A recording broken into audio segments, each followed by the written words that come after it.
Hello, 我是你们的男爵 and today I'm going to summarize my past 10 years from 2010 to 2020. Let's go through this journey together with me. Back to 2010, I was 20 and was in my third year of my university.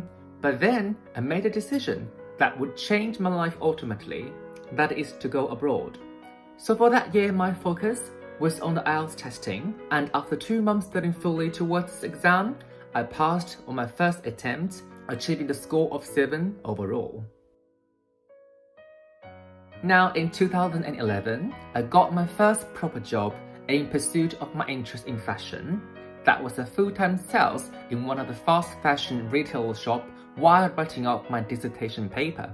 The most interesting thing about that is I actually got my job offer during my trip alone in Wuhan City, and I started the job right after I returned to Changsha. In 2012, I left my family for the first time and for a very long time, and started on a journey that made my life different. Unlike the others, I never felt concerned, frightened, or lonely because I have focused on the very important things, that is to study and make friends all around the world.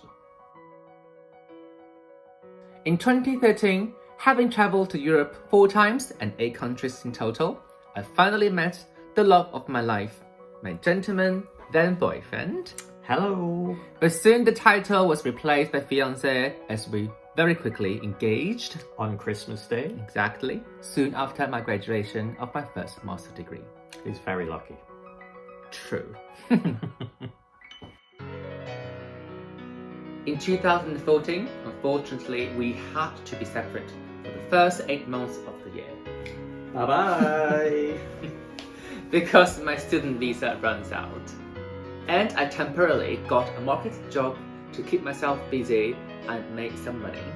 Although I miss him dearly, I have to confess that I did have a good time in China with my family and friends. I returned to UK later that year to start my second master's degree. In 2015, we finally tied the knot in gentleman's hometown South Shields, and we spent our honeymoon in Switzerland. One of the most beautiful countries in the world. During the whole year, I worked part-time to make some money and finally achieved a distinction degree for my second master. Oh, so proud of you. Thank you. In 2016, we bid farewell to Newcastle Bye-bye. and moved to Edinburgh The capital of Scotland. to start my new job in PwC. And coincidentally, my gentleman also started Yes, on his the new same job. exact date. Yeah. Later that year, we made our dream trip to Japan for the first time. Yes, our favourite country outside of our motherland.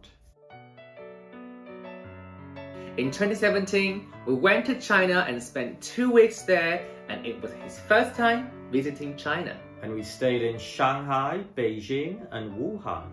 And of course, Changsha, my hometown, we lived in our family's house and my parents enjoyed his stay to a great deal. Apart from the trip, we also traveled to Iceland, Paris. And later Sweden.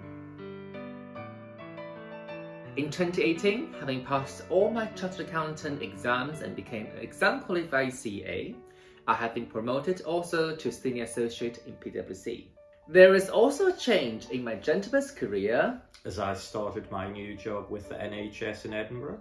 Later that year, after our holidays in many European countries such as Berlin, Vienna, Prague and Italy, we made our second trip to Japan. and see each of our own idols for the second time. In 2019, we decided to move to London for a new chapter of life after I successfully transferred my office from Edinburgh to London. And our new home is in Notting Hill, one of the most beautiful parts of the city. Later that year, we also traveled to places like New York, Santorini, Nice and Monaco. without knowing that would be the last year that we can travel freely before the pandemic. 2020 was a year of coronavirus, which means we only fully enjoyed London for merely 6-month period of time. Although we did manage to squeeze in a trip to Norway during that time before the national lockdown, We started our staying at home till basically even now. On and off during the year. On the bright side, our social media has been booming during the pandemic, Yes. and creating contests for our fans basically kept us going the entire year. So that was the journey of my past 10 years leading to my 30. There were ups and downs, but my life is always on the move.